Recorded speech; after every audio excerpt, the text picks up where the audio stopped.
বেরিয়েছে। মনে হচ্ছে গুলি অনেকক্ষণ আগে চলেছে।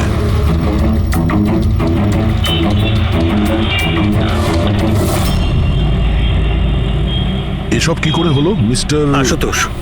আচ্ছা, আর এনার নাম কি? ইনি আমার স্ত্রী সুচি। মানে বলতে চাইছি আমার ex wife Suchi. Ex wife? এসব কি করে হলো? জানি না স্যার, আমি কিছু জানতেই পারিনি। কিচ্ছু জানো না? তোমার এক্স ওয়াইফ তোমার পাশের সিটে বসেছিল, গুলি চললো, তুমি কিচ্ছু জানো না? এটা কি করে সম্ভব? আমার হাজব্যান্ড কখনো মিথ্যে বলেন না। উনি যখন বলছেন উনি জানেন না, আই এম শিওর যে উনি কিছু জানেন না। আপনি আমি মিহিকা, ওনার প্রেজেন্ট ওয়াইফ। মিস্টার আশুতোষ, যখন সুচির গুলি লাগে আর পিছনের কাঁচটা ভেঙে যায় তখন নিশ্চয়ই শব্দ হয়েছিল, আর আপনি আমাদের বলছেন আপনি কিছুই জানেন না। আসলে গাড়ির মধ্যে খুব জোরে মিউজিক সিস্টেম বাজছিল আর সুচি ঘুমিয়েছিল। আমি কিচ্ছু বুঝতে পারিনি। ওই লোকটা কিছু জিনিস বিক্রি করতে এসেছিল। ও যখন আমাকে বললো তখন আমি বুঝতে পারলাম কি সুচি। গাড়িতে মিউজিক চলছিল আর সূচি ঘুমিয়ে পড়েছিল। অদ্ভুত, প্রায়শই লোকেদের ঘুম একটু আওয়াজেই ভেঙে যায়, আর এত লাউড মিউজিকে সূচি ঘুমোচ্ছিল। স্যার, আপনাদের কথা থেকে বোঝা যাচ্ছে যে আপনারা আমাকেই সন্দেহ করছেন। স্যার, আমি এটা কেন করব? সুচি আর আমার ডিভোর্স নিশ্চয়ই হয়েছিল, কিন্তু আমরা ভালো বন্ধু ছিলাম আর আমাদের যোগাযোগও ছিল। আপনি দীনেশকে জিজ্ঞাসা করে নিন। দীনেশ? স্যার, আমি সুচির ভাই। ও ঠিকই বলছে স্যার। ডিভোর্সের পরেও ওর আর সুচির মধ্যে খুব ভালো সম্পর্ক ছিল, কখনো কোনো ঝামেলা হয়নি। আচ্ছা, তো আপনারা কোথায় যাচ্ছিলেন বলুন তো? আমাদের মেয়ে রুহি বোর্ডিং স্কুল থেকে ফিরছিল। তাহলে এই সুচি কি গাড়িতে ওঠার পরেই ঘুমিয়ে পড়ে নাকি পরে? স্যার, ব্যাপারটা হলো আমাদের মধ্যে একটু আগে ঝগড়া হয়েছিল। আশুতোষ, রুহি স্কুল খুব ভালো, এই স্কুল চেঞ্জ করার কোনো দরকারই নেই। সুচি, এই স্কুলটার টাকা পয়সা খুব বেশি, আমি এর ফিসটা জোগাড় করতে পারবো না। কিন্তু আমি করতে পারি, আর আমি আমার মেয়ের এডুকেশনে কোনো কম্প্রোমাইজ করব সুচি, না। আমি তোমার থেকে টাকা নিতে পারবো না। কেন? ও, তোমার মেয়ে লিগো চলে আসে তাই না, যে আমি তোমার থেকে বেশি ইনকাম করি? জানো, আমাদের ডিভোর্সের কারণ এটাই, যে একটা মেয়ে একটা ছেলের থেকে বেশি ইনকাম করে। সাফল্যটা মনের ব্যাপার, এটা স্বামী স্ত্রীর প্রতিযোগিতা নয়। তোমার সাথে কোনো তর্ক করতে চাই না, না এই ব্যাপারে কোনো কথা বলতে চাই। রুহি এই স্কুলেই থাকবে। তারপর আমাদের মধ্যে আর কোনো কথা হয়নি। আমার মনে হয়েছিল ঘুমিয়ে পড়েছে। আচ্ছা, এই যখন ঝগড়া হচ্ছিল তখন গাড়ি কোথায় ছিল, মানে কোন এলাকায়? স্যার, লিংক রোডের সিগন্যালে, কেপি থিয়েটারের পাশেই। আর তারপর কোন রাস্তায় গেছিলেন আপনারা? সেখান থেকে স্যার আমি লেফট নিলাম, ওই সামনে ফ্লাইওভারটা আর দেখে। সোজা এখানে চলে এসেছেন? হ্যাঁ স্যার। তার মানে প্রায় 2 কিলোমিটার এই গাড়িটা চলেছে। তার মানে 2 কিলোমিটারের মধ্যেই কোথাও গুলি চলেছে সূচির উপরে। পঙ্কজ, একটা কাজ করো তো, কেপি থিয়েটার থেকে এইখানে 2 কিলোমিটার অবধি চেক করে দেখো তো, যদি কোথাও কিছু প্রমাণ পাওয়া যায়, মানে কোথাও কাচের টুকরো পড়েছে কিনা দেখে নিও, ঠিক আছে? আর হেঁটে যেও।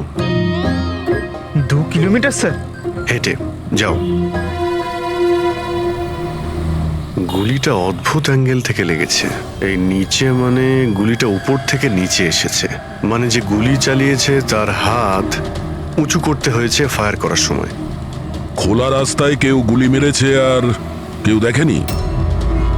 হতে পারে খুনি একটু দূরে ছিল, তাও গুলি করা খুবই মুশকিল ছিল এই চলন্ত গাড়িতে, আর তাও তখন যখন খুনি হয়তো গাড়িতে বা কোনো বাইকে ছিল। তবে এইভাবে গুলি করাটা কিন্তু সহজ নয় দয়া।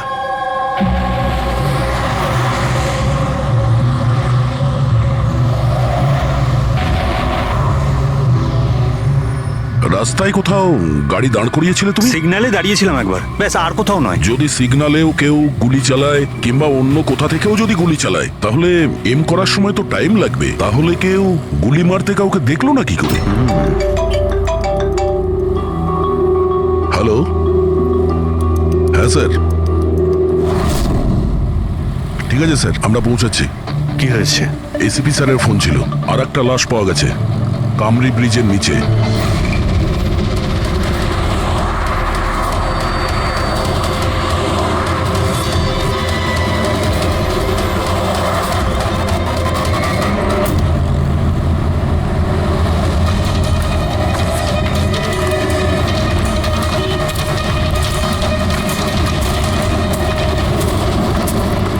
হ্যাঁ দয়া, স্যার, আপনি জানলেন কি করে এই লাশটার কথা? লোকাল পুলিশের কাছে আশেপাশের লোক কমপ্লেন জানিয়েছে 2 ঘন্টা আগেই লাশ দেখেছে। মাথার পিছনে একটা চোট আছে আর পিঠের পিছনেও একটা গুলির চিহ্ন আছে।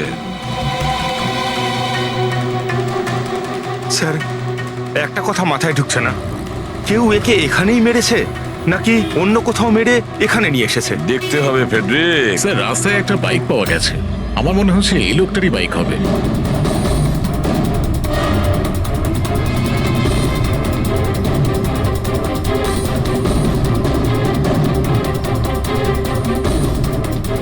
Skid mark. স্যার, মনে হচ্ছে এই লোকটা বাইকে যাচ্ছিল, কেউ পেছন থেকে গুলি করে দিয়েছে। ডিসব্যালেন্স হয়ে গেছে, গাড়ি বাইক স্কিড হয়ে এখানে কারোর সঙ্গে ধাক্কা লাগিয়েছে, আর ওর বডি এখানে নিচে পড়ে গেছে। মাথায় চোট ওই সময় লেগেছে স্যার।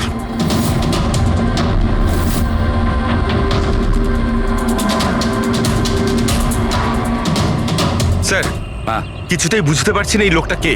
এর কোনো রকম আইডেন্টিফিকেশন নেই। আমি মিসিং পার্সনস ব্যুরোতে জিজ্ঞেস করে দেখবো কি? ফেডরিক, এত তাড়াতাড়ি কেউ মিসিং পার্সনস ব্যুরোতে রিপোর্ট করে না। একটা কাজ করো, আরটিওতে গিয়ে এই বাইকের রেজিস্ট্রেশন চেক করো। ওখানেই সমস্ত ডিটেলস পাওয়া যাবে যে মালিক কে। ওই কেসটার ব্যাপারে কি হলো কিছু জানতে পারলে? না স্যার, খুব অদ্ভুত কেস। বুঝতে পারছি না গুলি কে চালিয়েছে আর কোথা থেকে। পুরো এলাকাটা খুঁজে দেখেছি স্যার, কিন্তু কিচ্ছু পাইনি। ট্রাফিক পুলিশরা কি বলছে? স্যার, ট্রাফিক পুলিশ, ওখানে দোকানদার যারা দাঁড়িয়ে ছিল তাদের সবাইকে জিজ্ঞেস করেছি, কেউ খুনির ব্যাপারে কিচ্ছু জানে না। তাহলে সূচির ওপর গুলি চললো কোথা থেকে? দেখতে হবে। স্যার, আমি বলেছি তো আপনাদের, আমি জানি না সূচির গুলি কখন লাগলো, কিভাবে লাগলো। আশুতোষ, দীনেশ, মিহিকা, সূচির খুব কাছের না তোমরা তিনজন, কি তাই তো? তাহলে এটা বলো, সূচির মৃত্যুতে তোমাদের তিনজনের মধ্যে কার লাভ হতে পারে? তার মানে স্যার, স্যার, আমরা ওকে কেন মারতে যাব? ও স্যার, ও আমার নিজের বোন ছিল স্যার, নিজের বোন। আমি নিজের বোনকে কেন মারতে যাব? কোটি টাকা পাওয়ার জন্য। আবার কি কোটি টাকা পাওয়ার জন্য? এতে আমার কি লাভ হতো স্যার? আমার আর সুচির তো আগেই ডিভোর্স হয়ে গেছে। হতে পারে ডিভোর্সই ওই কারণটা। ডিভোর্সের পরেও আমি আর সুচি অত্যন্ত ভালো বন্ধু ছিলাম, বন্ধুর মতোই মিশতাম আমরা। এটাও তো হতে পারে যে তোমার প্রথমা স্ত্রীর সঙ্গে যে সম্পর্ক ছিল সেটা হয়তো দ্বিতীয় স্ত্রীর পছন্দ ছিল না। স্যার, আপনি এসব কি বলছেন? ওদের মধ্যে ভালো সম্পর্ক ছিল, তাতে আমার কি? ওদের দুজনকে নিয়ে আমার কোনো প্রবলেম ছিল না, আমি ইনসিকিউর নই। যদি তোমাদের তিনজনের মধ্যে কেউ সূচিকে না মেরে থাকে, তাহলে সূচিকে কে মেরেছে? কে মেরেছে? আমি বলছি আপনাকে, সুচি একটা এনজিওতে কাজ করত। ও ওখানে একজন অ্যাকাউন্টেন্টের পর্দা ফাঁস করে দিয়েছিল, কারণ ওই মেয়েটা টাকা পয়সা নিয়ে গন্ডগোল করছিল। তোমার মনে হচ্ছে শেলির হাত হতে পারে এই সবের পেছনে? ইয়েস স্যার, ওকে অনেকবার হুমকিও দিয়েছিল। স্যার, আমার তো মনে হচ্ছে কি এই কাজটা হয়তো পৃথ্বীর হতে পারে। আচ্ছা, এই পৃথ্বী কি? খুবই খুবই অসভ্য ধরনের লোক, ওই রোমিও টাইপের। সুচি পুলিশকে কমপ্লেনও করেছিল ওর বিরুদ্ধে, কিছুদিনের জন্য জেলেও গেছিল। ঠিক আছে, তোমরা তিনজন যেতে পারো। Thank you sir. Thank you sir. Thank you sir.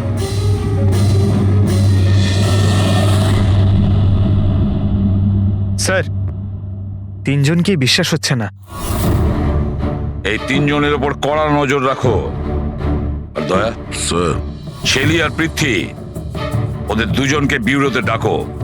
Sir, হ্যাঁ, আরটিও থেকে বাইকের মালিকের খবর পেয়ে গেছি। স্যার, পৃথ্বী আর শেলির ফোন আনরিচেবল আসছে, তাই আমি ফ্রেডিকে বলেছি ওদের মোবাইল ফোনটা ট্রেস করতে। এ তো আমাদের ডেলিভারি বয় বিবেক। স্যার, আমাদের বাইক তো ওই চালাতো। স্যার, ওকে কে মেরে দিল? সেটা খোঁজারই চেষ্টা করছি। আচ্ছা, এই বিবেকের কারোর সঙ্গে কোনো শত্রুতা ছিল কি? না স্যার, ও তো খুবই সাদাসিধে ভালো ছেলে ছিল। কবে থেকে কাজ করছিল এখানে? গত 1 মাস ধরে রাজস্থান থেকে এসেছিল, খুব পরিশ্রমী ছিল। স্যার, ও তো শহরে কাউকে চিনতও না। এ কোথায় যাচ্ছিল ডেলিভারি করতে? কোথাও নয় স্যার, আজ তো ওর ছুটি ছিল, ওই জন্য আমার বাইক নিয়ে ঘুরতে বেরিয়েছিল।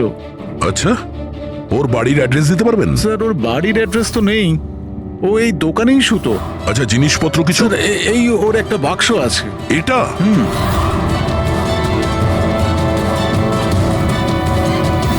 স্যার, এই লোকটার বক্স আর সবকিছু চেক করলাম, তাতেই সার্কাসের প্যাম্পলেট ছাড়া আর কিছুই পেলাম না।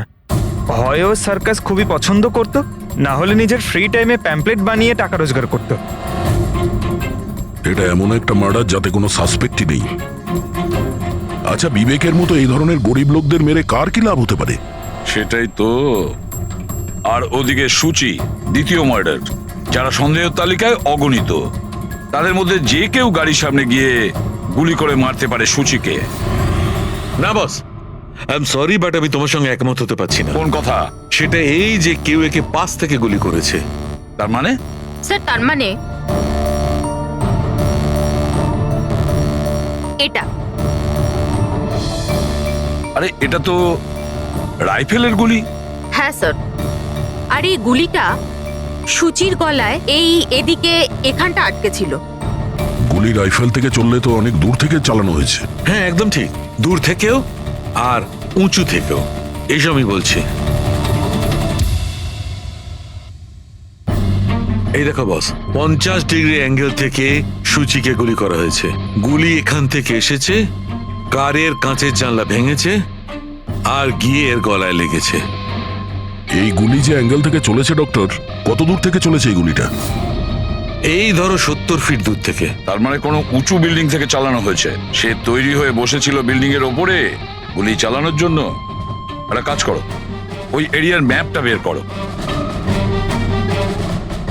গুলি গাড়ির বাঁদিক থেকে এসেছিল, আর বাঁদিকে প্রায় অনেকগুলো এরকম বিল্ডিং আর হাই রাইজ টাওয়ার আছে স্যার।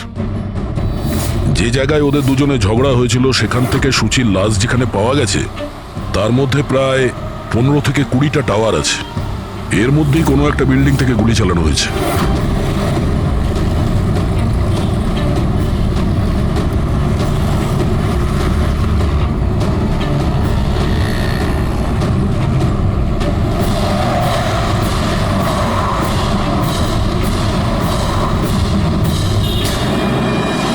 বাস ঠিক আছে।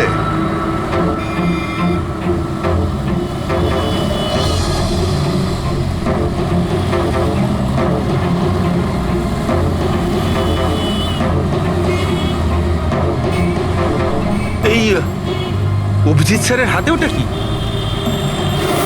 মার কাছে ফ্রেডি, ঠিক সেই হাইটে যে হাইটে সূচির গুলি লেগেছিল।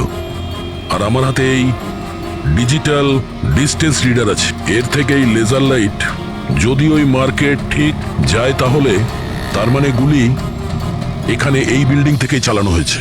সব মাথার উপর দিয়ে গেল। ঠিক আছে, এটা এখনই করে দেখছি। হ্যাঁ দয়া, আমি তৈরি। ওকে অভিজিৎ, একটু ডান দিকে এসো, ডান দিকে। হ্যাঁ, ঠিক হালকা আছে। হ্যাঁ একটু বাঁদিকে। ব্যাস ব্যাস ব্যাস, ঠিক আছে। একটু পেছনে, একটু পেছনে। দেখেছো, এই লেজার ঠিক ওই মার্কে হিট করছে না, হিট করছে না ওখানে। গুলি এখান থেকে চালাইনি স্যার। এক্স্যাক্টলি।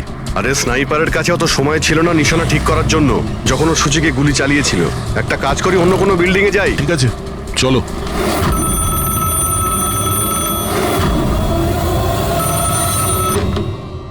হ্যালো। হ্যাঁ হ্যালো। আচ্ছা, এটা কি ফ্যান্টাসি সার্কাস জয়পুর রাজস্থানের অফিস?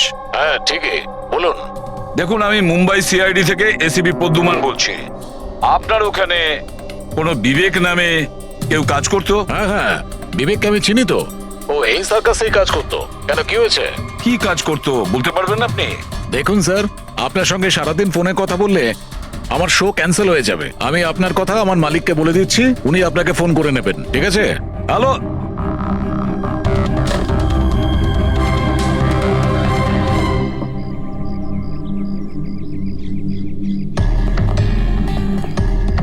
অদ্ভুত স্যার, বিল্ডিং এ কোনো গাড়ি দেখলাম না, মনে হয় গুলি এখান থেকেই করা হয়েছিল। দেখছি। হ্যাঁ অভিজিৎ, রেডি আছো?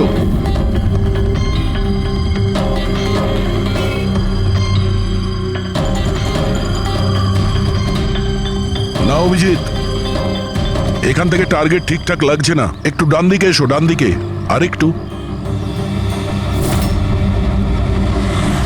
হ্যাঁ, পারফেক্ট পারফেক্ট, এখানে। লেগে গেছে নিশানা। তার মানে হলো সূচি এখানেই ছিল যখন ওর গুলি লাগে। পঙ্কজ, ফ্রেডি, একটু আশেপাশে দেখো ওই স্নাইপার কোনো প্রমাণ ফেলে গেছে কিনা। কিন্তু ভাই দয়া, এখানে তো কোনো স্পিড ব্রেকারও নেই। সে এমন কোন স্নাইপার হবে যে ওই বিল্ডিং এ বসে এত দ্রুত যাওয়া কোনো গাড়িতে নিশানা লাগাবে যেটা সূচির ঘাড়ে গিয়ে লাগবে? হ্যাঁ, এটা তো সত্যি।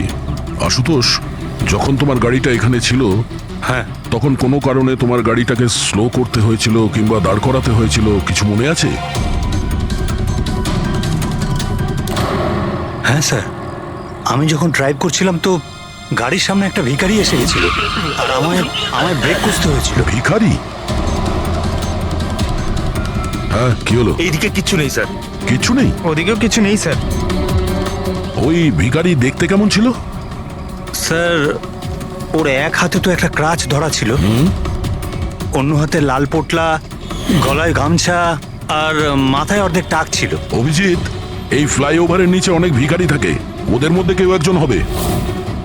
হ্যাঁ, আমি শুনলাম আশুতোষ যা বললো ভিখিরির ব্যাপারে। আমি নিচে গিয়ে দেখছি। এই কে তোমরা? কাকে জিজ্ঞেস করে ওপরে এসছো? তুমি এখানকার ওয়াচম্যান, ডিউটিতে কেন ছিলে না? আমার ইচ্ছে। এই তোমরা কি আমাকে ডিউটি শেখাচ্ছ? সিআইডি। সিআইডি? জানো তোমার জন্য এখানে একজন মহিলার খুন হয়ে গেছে? আমার জন্য খুন? কেউ এই ছাদ থেকে একজন মহিলাকে নিচে গুলি মেরেছে, কি জানো ওই ব্যাপারে?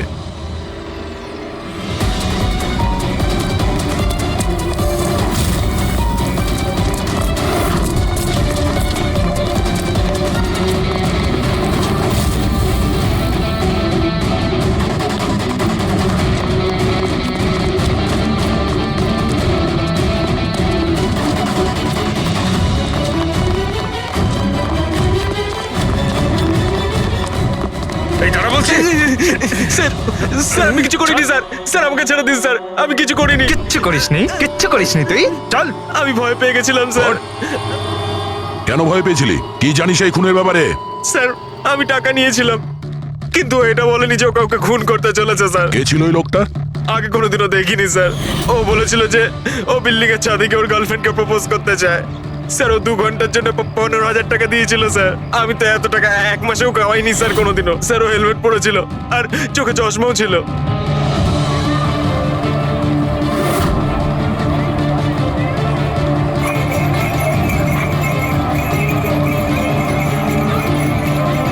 আরে ভাই শোনো। ও দাদা, আচ্ছা এখানে এমন কাউকে তোমরা দেখেছো যে মাথায় লাল গামছা বাঁধে, লাল রঙের একটা বোঁচকা আছে আর লাঠির সাহায্যে হাঁটেও? আরে দাদা শোনো, এমন কাউকে দেখেছো যে মাথায় লাল রঙের গামছা বাঁধে, লাল রঙের একটা বোঁচকাও রাখে আর খুঁড়িয়ে খুঁড়িয়ে হাঁটে? দেখোনি?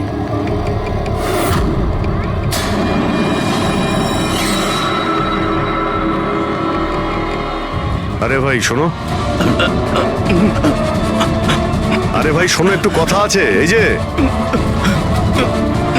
আরে এই, কি করছো ভাই? দাঁড়াও।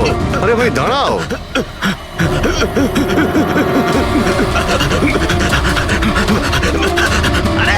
আমি কিছু করিনি, আমার কাছে কোনো টাকা পয়সা নেই, আমি কোনো কিছু চুরি করিনি, আমি একজন ভিখারি। আরে ছেড়ে না আমাকে। ল্যাংড়া সাজার নাটক করছিস? তুই জানিস ল্যাংড়াদের কতটা কষ্ট হয়? আরে কতবার করে বলবো, আমার কাছে কিছু নেই, আমি রাস্তার ভিখারি, আমি সত্যি বলছি। এই, তুই সেদিন ইচ্ছে করে লাল গাড়ির সামনে পড়েছিলি না? কোন লাল গাড়ি? আমি কোনো লাল গাড়ির সাথে আসিনি তো। স্যার, এটা কি গুন্ডামি হচ্ছে? আপনি ওকে ছেড়ে দিন, এটা কিন্তু ঠিক হচ্ছে না, আমি বলে দিচ্ছি কিন্তু। এই, সর। আমি সিআইডি থেকে। আরে কথা বলাচ্ছি, দাঁড়া। ভদ্রভাবে বলে দে, না হলে আমি রেগে গেলে কিন্তু এর ফল খুবই খারাপ হবে। স্যার, আপনি যদি সত্যি সিআইডির লোক হন, আমি সব বলছি। একটা লোক আমাকে টাকা দিয়েছিল এসব করার জন্য, আর ও বলেছিল যে যখনই একটা লাল গাড়ি আসবে তার সামনে পড়ে যেতে, তাই আমি করেছিলাম স্যার।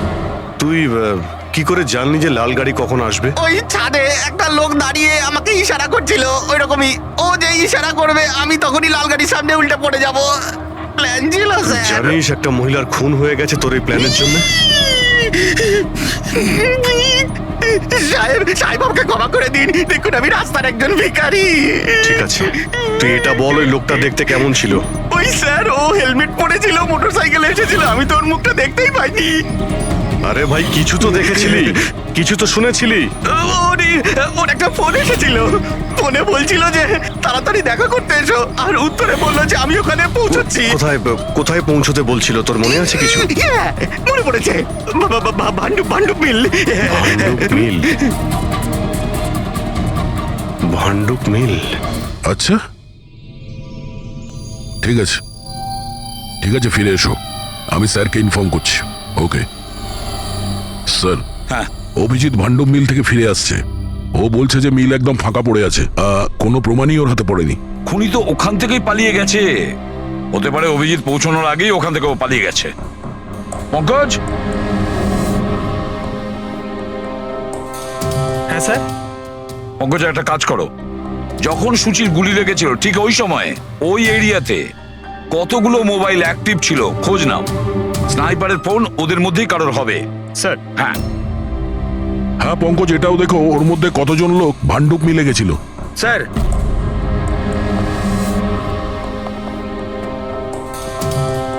স্যার এ হলো শৈলী, এনজিওর অ্যাকাউন্টেন্ট। সুচি একটা এনজিওতে কাজ করত। ও ওখানে একজন অ্যাকাউন্টেন্টের পর্দা ফাঁস করে দিয়েছিল। আর এ হলো পৃথ্বী, যার বিরুদ্ধে সুচি রিপোর্ট লিখিয়েছিল। সুচি পুলিশে কমপ্লেনও করেছিল ওর বিরুদ্ধে, কিছুদিনের জন্য জেলেও গেছিল। আপনারা কি করে ভাবলেন যে সুচির মৃত্যুর জন্য আমি দায়ী? হ্যাঁ স্যার, আমিও তো এমন কিছুই করিনি, আমি তো কারোর মার্ডার করিনি স্যার। শেলি, তোমার চাকরি চলে গেছিল সুচির জন্যে, আর তারপর থেকে তোমার এখনো পর্যন্ত কোনো চাকরি পাওইনি। ধার করে করে সংসারে খরচা চালাচ্ছ তুমি। হ্যাঁ, আর পৃথ্বী, এক সপ্তাহ তুমি জেলে ছিলে, নিজের এরিয়াতে তোমার খুব বদনাম হয়েছে, তাই তো? তো কি হয়েছে? যদি আমার কোনো বদনামের ভয় থাকতো তাহলে বাড়ি বদলে নিতাম, কারণ মার্ডার করতে যাবোই বা কেন আমি? আর স্যার, এমনটা নয় যে আমি কোথাও চাকরি পাচ্ছি না। বলতে পারেন আমি আমার মতো কোথাও চাকরি পাচ্ছি না, এই জন্য আমি কোথাও জয়েন করছি না। আপনাদের আশুতোষ আর তার নতুন স্ত্রী, তাকে এসব প্রশ্ন করা উচিত। ওদের জীবন সুখী নয়, কিন্তু সবাইকে দেখিয়ে বেড়ায়। আশুতোষ তো সুচির কাছে ফিরে যেতে চাইছে, হয়তো ও নতুন স্ত্রীকে নিয়ে খুশি নয়, তাই। আর স্যার, সুচির না ওর ভাইয়ের সাথেও বনিবনা ছিল না, সব সময় না ফোনে ঝগড়া করতে থাকতো। আচ্ছা, আর কি ব্যাপার নিয়ে ঝগড়া হতো এদের দুই ভাই বোনের মধ্যে? আসলে স্যার, দিনেশ আশুতোষকে হুমকি দিয়েছিল ও সুচির থেকে দূরে থাকার জন্য। হয়তো সুচির এটা পছন্দ হয়নি। আর স্যার, ও আমাকে আর একটা কথা বলেছিল, মেয়েকা হিংসে করে ওর আর আশুতোষের মেলামেশায়। 100% মনে হয় এদের মধ্যেই কেউ একজন ওকে মার্ডার করেছে। হ্যাঁ স্যার। আচ্ছা, ঠিক আছে, যেতে পারো তোমরা দুজন, কিন্তু একটা কথা ভালো করে মনে রাখবে, যতক্ষণ না আমাদের ইনভেস্টিগেশন শেষ হচ্ছে তোমরা শহর ছেড়ে বাইরে যাবে না। এই কেসে কারোর কথার উপর ভরসাই করতে পারছি না স্যার, মনে হচ্ছে সবাই মিথ্যে কথা বলছে। হ্যাঁ, সে যেই হোক খুব বড় প্ল্যানিং করেছিল। প্রথমে ভিখারিকে টাকা দিয়েছে, একটা ওয়াচম্যানকে হায়ার করেছে, আর তারপরে স্নাইপারকে হায়ার করেছিল। আর ঠিক সময় আসতেই ও সুচিকে গুলি করে মারে। স্যার, হ্যাঁ, স্যার যে সময় ওর ওপর গুলি চালানো হয়েছিল স্যার, তখন ব্রিজের আশেপাশে 2000 লোকের মোবাইল অ্যাক্টিভ ছিল। তাহলে ওই সময় কোন মোবাইল ফোন পান্ডু মিলের দিকে গিয়েছিল? একটা নাম্বার গিয়েছিল, কিন্তু সেটা প্রাইভেট নাম্বার, তাই ট্র্যাক করতে পারিনি। আর কি বলতে পারো এই নম্বরের ব্যাপারে? এটাই স্যার, ওটা মিল অব্দি গেছিল কিন্তু দাঁড়ায়নি, ওটা সোজা কামরি ব্রিজের দিকে চলে গেছিল, আর ওখান থেকে সিগন্যাল পাওয়া যাচ্ছিল না। কামরি ব্রিজ? স্যার, বিবেকের লাশটাও তো আমরা ওখানেই পেয়েছি, এটা কোনো কোইন্সিডেন্ট হতে পারে না? রাজস্থানে বিবেকের বাড়িতে ফোন করি, ওর ব্যাপারে পুলিশ কি ইনফরমেশন জোগাড় করলো জানতে হবে। দয়া, এই বিবেকও তো খুনি হতে পারে। কেউ বিবেককে খুন করে দিয়েছে, একজন খুনির খুন। অনেক কিছুই হতে পারে ফেডরিক। এই কেসে অনেক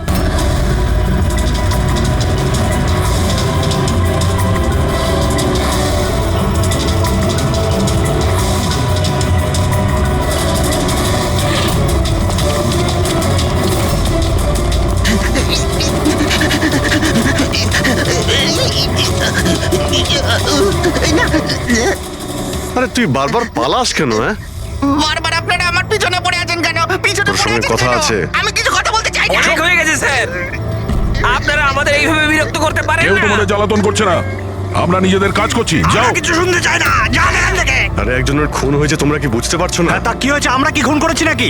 হ্যাঁ, আমরা গরিব মানুষ, ভিক্ষা করে খাই, তার মানে কি আপনারা আমাদের উপর দোষ দিয়ে দেবেন? হ্যাঁ, দেখুন না।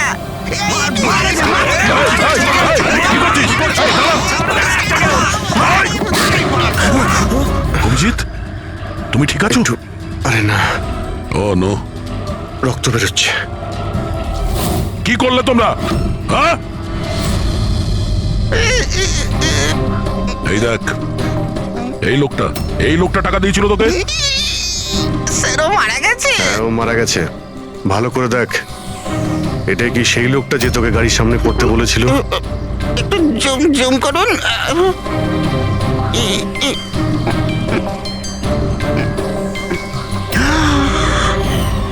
এমন ঘড়ি তো ও পড়েছিল। হতে পারে যে লোকটা একে টাকা দিয়েছে সেই প্রমাণটা লোপাট করার জন্য ওকেও মেরে দিয়েছে। চালায় বললাম আমি, ধরেছে তো ছাড়তে হ্যাঁ, পঙ্কজ। চাইছে না। হ্যাঁ, আচ্ছা। ও, ঠিক আছে, ঠিক আছে, ওকে ওকে, থ্যাংক ইউ। পঙ্কজের ফোন ছিল, বলছিল যে বিবেক রাজস্থানে কোনো সার্কাসে কাজ করত, নিশানাবাদ ছিল। 1 মাস আগেও সার্কাসের চাকরি ছেড়ে দিয়েছিল। বলেছিল মুম্বাইতে একটা বড় চাকরি পেয়েছে ও। আর হ্যাঁ, যাওয়ার সময় ওই রাইফেলটা ওটাও চুরি করে নিয়ে গেছিল। রাইফেল চুরি করে এনেছিল? হয়তো সুচির সুপারি নিয়ে এখানে এসেছিল, আর দোকানে এই জন্য কাজ করতো যাতে ওকে কেউ সন্দেহ না করে। হ্যাঁ, আর এই পুরো ষড়যন্ত্রের যে মাস্টার মাইন্ড, সে নিশ্চয়ই রাজস্থানে গেছিল বিবেককে সুপারি দেওয়ার জন্য। কে হতে পারে এই মাস্টার মাইন্ড, যাকে চোখের সামনে দেখেও ধরতে পারছি না?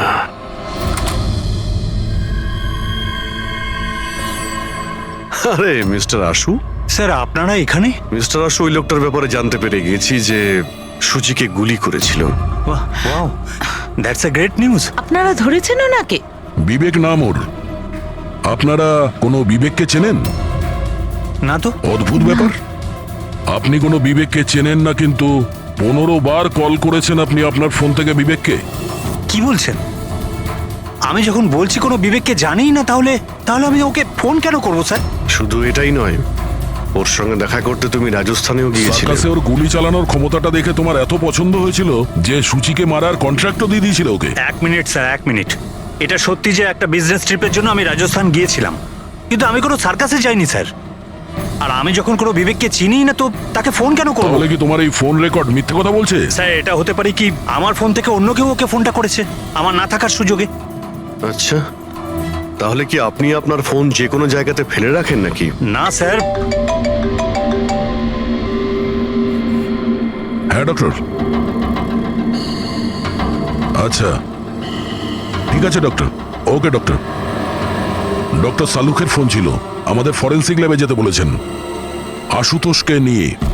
বস, মেয়েটা এইখানে বসেছিল এই সিটে, আর এই অংশটা হচ্ছে সিটের পেছনের দিকটা, আর এটা হচ্ছে লিভার, যার দ্বারা সিটটা আগে পিছে হয়। আর এই লিভারটাকে জাম করে দেওয়া হয়েছিল।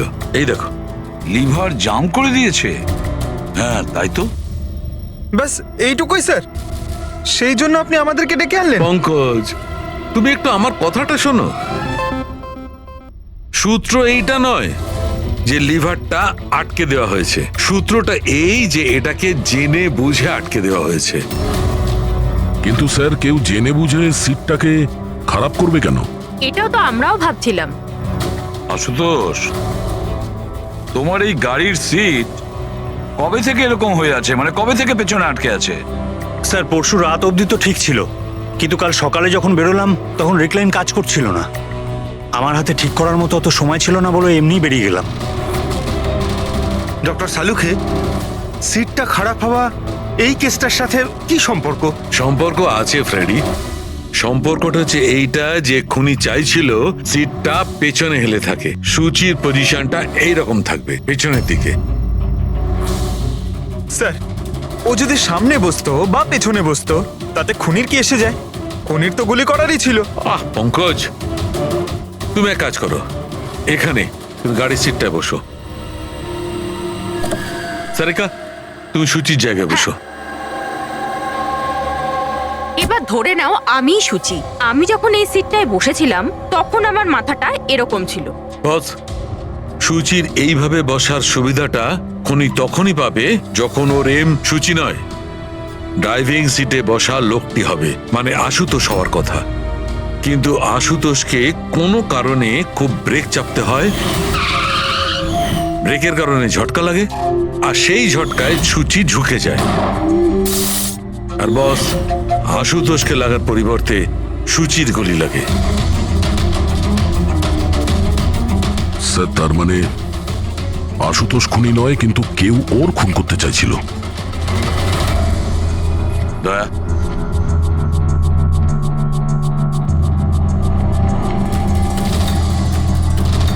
আশুতোষ, হ্যাঁ স্যার। তুমি একটা কথা বলো, তোমার কি কোনো শত্রু আছে? এমন কোনো শত্রু যে তোমাকে প্রাণে মেরে ফেলতে চায়? ভেবে চিনতে বলো, ভাবো। না স্যার, আমার কারোর সাথে কোনো শত্রুতা নেই। না আশুতোষ, কেউ তো নিশ্চয়ই হবে যে তোমাকে প্রাণে মেরে ফেলতে চায়, তোমার সিটের লিভারটা জাম করে দিয়েছে।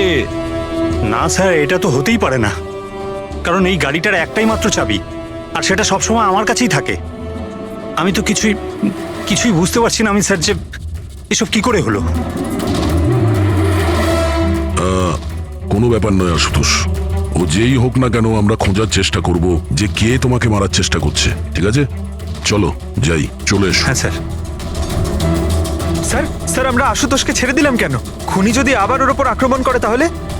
দেখে যাও তুমি পঙ্কজ, এবার আমরা আশুতোষের প্রতিটা মুভমেন্ট ট্র্যাক করব, সব কথা আমরা শুনতে পাবো। স্যার, সেটা কিভাবে? দয়া যে ট্রান্সমিটার বাগ লাগিয়ে দিয়েছে।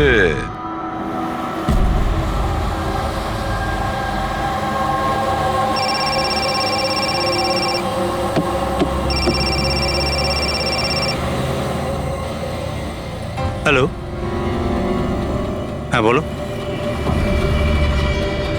আচ্ছা, ওকে, চলে এসো বাড়িতে। ওখানে? কিন্তু ওই জায়গাটা তো বন্ধ না। ঠিক আছে, আসছি।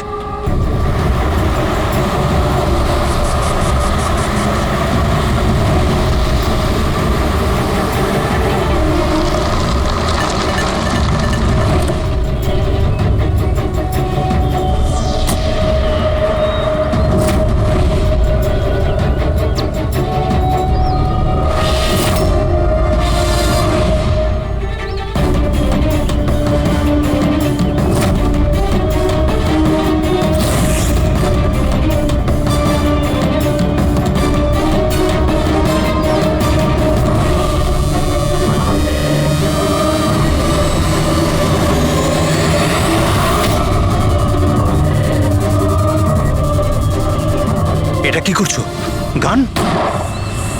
মাই গড, গুলির আওয়াজ পেলাম। দয়া, তাড়াতাড়ি চলো, আবার একটা যেন খুন না হয়। স্যার, এই তো আমরা পৌঁছচ্ছি। স্যার, আমাদের যে এই সাসপেক্ট আছে, এক্ষুনি খবর পেলাম যে ও রাজস্থান গিয়েছিল আশুতোষকে ফলো করতে করতে। ও তো আশুতোষের খুব কাছের লোক ছিল।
দীনেশ স্যার আমি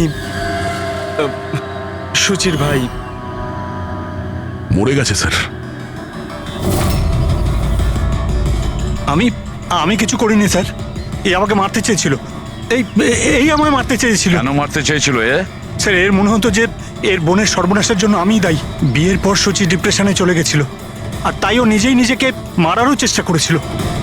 আর এই সমস্ত আমি কিছুই জানতাম না স্যার, একদমই জানতাম না। আর আমার এই না জানার কারণেই এই দুজনের মৃত্যুর কারণ আমি হয়ে গেলাম স্যার। এটা সম্পূর্ণ না জানার কারণে। পঙ্কজ, একে ছায়া নিয়ে বসাও, ঠিক ফরেন্সিক ল্যাবে পাঠিয়ে দাও।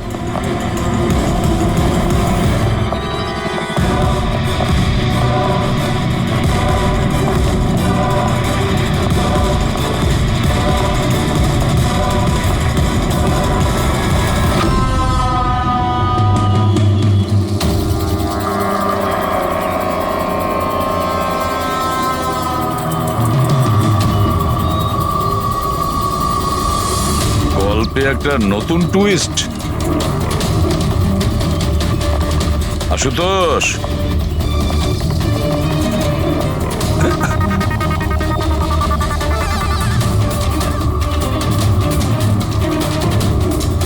এটা কি চেনো? না স্যার, আমি ঠিক জানি না। জানো না? এক্ষুনি জেনে যাবে। পঙ্কজ, চেক করো ওকে। কিন্তু কেন? হাত উঁচু করুন, জানতে পেরে যাবেন আপনি। স্যার আমি তো কিচ্ছু করিনি, আমি নিরপরাধ। আপনারা কেন আমার তল্লাশি নিচ্ছেন? আমার কথা বিশ্বাস করুন স্যার, আমার কাছে কিচ্ছু।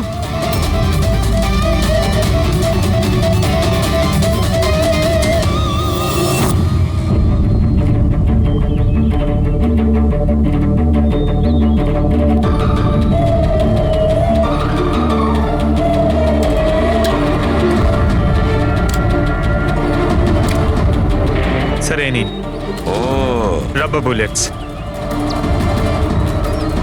আমি জানি না স্যার যে এর থেকে কি প্রমাণ হচ্ছে। কি প্রমাণ হয়? হ্যাঁ, তুমি এই বন্দুক দিয়ে দীনেশের খুন করেছো, আসল বুলেট দিয়ে। হ্যাঁ, তাহলে এই গানটা কি করে এলো তোমার কাছে? আর ওই নকল রাবার বুলেট, ওটা কি করে ফায়ার হলো আর কখন? স্যার প্ল্যান আমিই করেছিলাম। A to Z পুরো প্ল্যান আমার। সুচির মৃত্যু, দীনেশের মৃত্যু,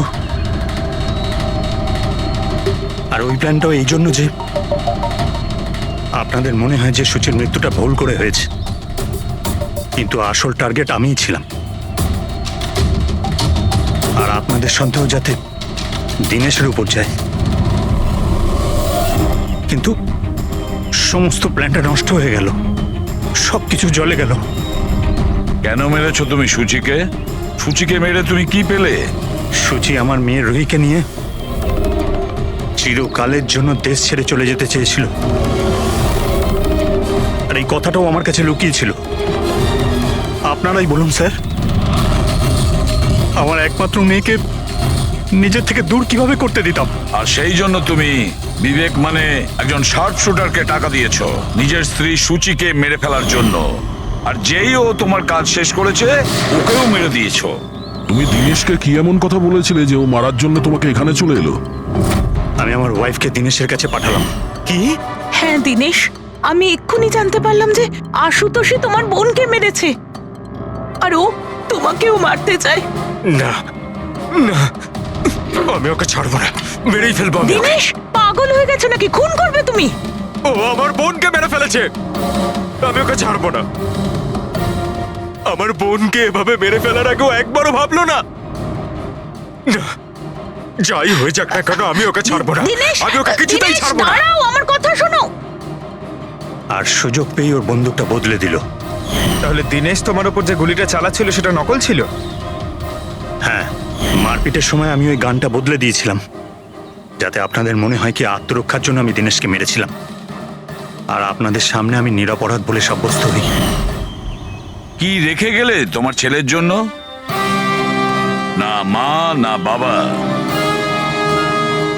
ওই সন্তানকে পাওয়ার জন্য তুমি ওরই মাকে মেরে ফেলেছো, আর এই অপরাধে তুমিও আজীবন জেলের গড়াদের পেছনে থাকবে। বলো আশুতোষ, কি পেলে তুমি নিজের ছেলেকে এভাবে অনাথ করে? কি পেলে?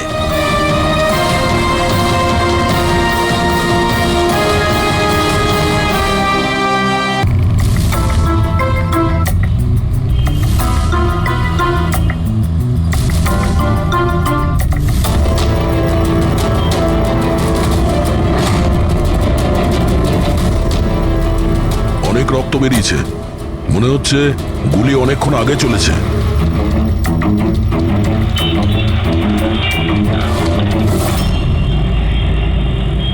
এসব কি করে হলো মিস্টার আশুতোষ, আচ্ছা, আর এনার নাম কি?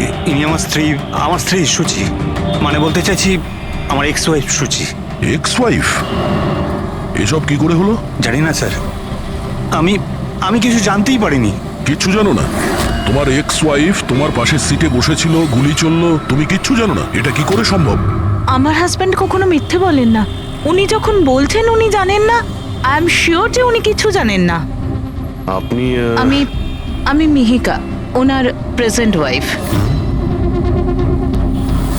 মিস্টার আশুতোষ, যখন সুচির গুলি লাগে আর পিছনের কাঁচটা ভেঙে যায় তখন নিশ্চয়ই শব্দ হয়েছিল, আর আপনি আমাদের বলছেন আপনি কিছুই আসলে জানেন না। গাড়ির মধ্যে খুব জোরে মিউজিক সিস্টেম বাজছিল আর সুচি ঘুমিয়েছিল। আমি কিচ্ছু বুঝতে পারিনি। ওই লোকটা কিছু জিনিস বিক্রি করতে এসেছিল। ও যখন আমাকে বললো তখন আমি বুঝতে পারলাম কি সুচি। গাড়িতে মিউজিক চলছিল আর সূচি ঘুমিয়ে পড়েছিল। অদ্ভুত, প্রায়শই লোকেদের ঘুম একটু আওয়াজেই ভেঙে যায়, আর এত লাউড মিউজিকে সূচি